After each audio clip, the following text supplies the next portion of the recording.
ಅಡಿಕೆ ತೋಟಕ್ಕೆ ಆಕಸ್ಮಿಕ ಬೆಂಕಿ ತಗುಲಿ ಅಪಾರ ಮೌಲ್ಯ ಹಾನಿಯಾಗಿರುವ ಘಟನೆ ದಾವಣಗೆರೆ ಜಿಲ್ಲೆಯ ಜಗಳೂರು ಪಟ್ಟಣದ ಹೊರವಲಯದ ತೋಟದಲ್ಲಿ ನಡೆದಿದೆ.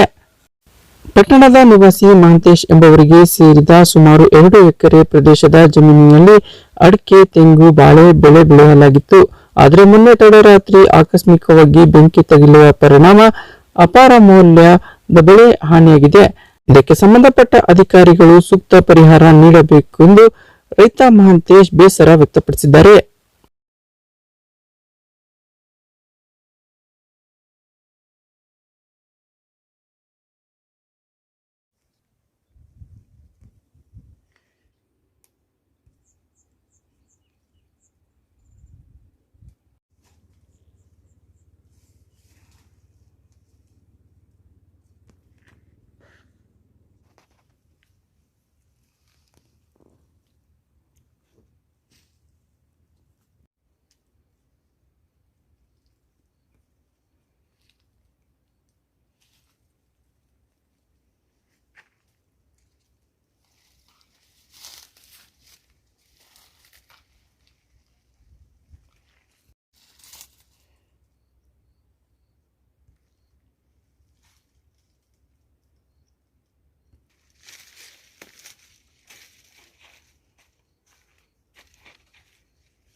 ಜಗಳೂರು ಹನುಮಂತಾಪುರ ರೋಡ್ನಲ್ಲಿ ಜಮೀನಿದೆ.